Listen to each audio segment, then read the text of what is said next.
അതപ്പോൾ സ്വാഭാവികമായിട്ടും ജോൺ മുണ്ടക്കയത്തെ ഇത് ബ്രീഫ് ചെയ്ത് തിരുവഞ്ചൂരാന്നുള്ള കാര്യം വ്യക്തമായല്ലോ. അത് വ്യക്തമായല്ലോ.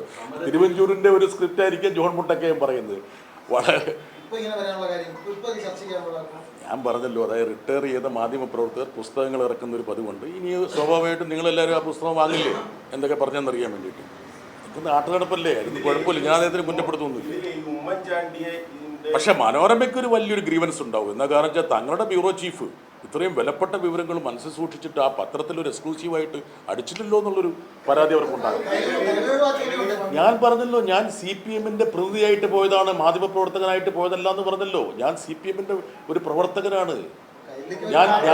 ഞാനൊരു മാധ്യമപ്രവർത്തകന്റെ റോളിലല്ല. ഞാൻ ഉദാഹരണം പറഞ്ഞു, ഒരു സെക്കൻഡ്, ഞാനിപ്പോൾ കൈരളി TV-യുടെ ചീഫ് എഡിറ്ററാണ്, MD ആണ്, അതോടൊപ്പം തന്നെ രാജ്യസഭാ അംഗമാണ്.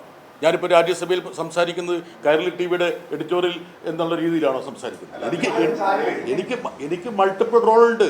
അതിലിപ്പോ മുണ്ടക്കയം പറഞ്ഞ കാര്യങ്ങൾ ഭാഗികമായി അങ്ങ് അംഗീകരിക്കുകയാണ്. അതായത് മുണ്ടക്കയത്തെ താങ്കൾ വിളിച്ചു എന്നുള്ള കാര്യം ഒഴിവാക്കിയാൽ ഈ വിഷയത്തിൽ ഇടപെട്ടത് മധ്യസ്ഥനായി നിന്നത് താങ്കൾ അല്ലല്ല. അതിനകത്ത് ഒരുപാട് തെറ്റുകളുണ്ട്. എന്താ കാരണം എന്ന് വെച്ചാൽ നിങ്ങൾ ആ ഡേറ്റുകളൊക്കെ എടുത്ത് നോക്ക്. അതായത് എന്താ ക്യാബിനറ്റ് എടുത്ത തീരുമാനമല്ലേ എന്ന് പറഞ്ഞു. ഏത് ക്യാബിനറ്റ് എപ്പോൾ എടുത്തിരിക്കുന്ന തീരുമാനം, എപ്പോഴാണ് എടുത്ത തീരുമാനം? കേൾക്ക്, എവിടെ നിങ്ങൾ എടുത്ത് നോക്ക്. ജുഡീഷ്യൽ അന്വേഷണത്തിന് ഉമ്മൻചാണ്ടി പല സമരവും പല അവസാനിപ്പിക്കാൻ വേണ്ടി പല തീരുമാനങ്ങളും പറയും. അദ്ദേഹം പരസ്യമായി പ്രഖ്യാപിക്കണമെന്നും അത് ആ പരിഗണനാ വിഷയങ്ങളിലേക്ക് മുഖ്യമന്ത്രിയുടെ ഓഫീസ് വരണമെന്നുള്ള കൃത്യമായിട്ടുള്ള ആവശ്യം പിന്നീട് അംഗീകരിച്ച എവിടെയാണ്? ഫോർമലായിട്ട് അംഗീകരിച്ചപ്പോഴാണ്. അദ്ദേഹത്തിൻ്റെ പ്രഖ്യാപനത്തിന് ശേഷമാണ് ക്യാബിനറ്റ് തീരുമാനിക്കുന്നത്. നിങ്ങൾ പരിശോധിച്ച് നോക്ക്.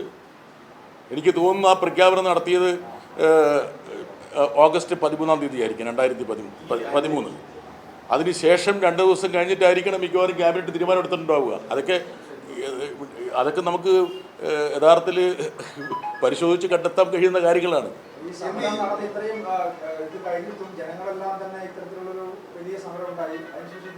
കൃത്യമായ തോതിൽ ഇങ്ങനെ ഒരു ചർച്ച നടത്തി തിരുവനന്തപുരം ഇങ്ങോട്ടേക്ക് ചർച്ചകൾ വിളിച്ചു. ഈ കാര്യങ്ങളെല്ലാം ഒരു പബ്ലിക് ഡൊമൈനിലേക്ക് അവതരിപ്പിക്കുക. ആ സമയത്ത് പോലും ഇത് സമരം അവസാനിച്ചില്ല. നമ്മളിപ്പോൾ ഉദാഹരണം പറഞ്ഞാൽ നമ്മളെ എത്രയോ ആൾക്കാർ ബന്ധപ്പെടാറുണ്ട്, പല ആൾക്കാരും ബന്ധപ്പെടാറുണ്ട്.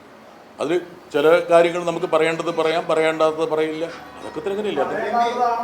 അല്ല, അതല്ല അവിടെ അതിൻ്റെ അകത്ത് ഉദാഹരണം പറഞ്ഞാൽ ഞാൻ അവിടെ ഒരു പത്രസമ്മേളനം വിളിച്ചിട്ട് ഇങ്ങനെ തിരുവഞ്ചൂര് വിളിച്ചു, അല്ലെ തിരുവഞ്ചൂരിനെ കണ്ടു എന്ന് പറയേണ്ട യാതൊരു സാങ്കത്യമില്ല. അതൊക്കെ അവിടെ പാർട്ടി നേതൃത്വം വ്യക്തമായ തീരുമാനമെടുക്കും. ഞാൻ പാർട്ടിക്ക് വിധേയപ്പെട്ട് പ്രവർത്തിക്കുന്നതാണ്.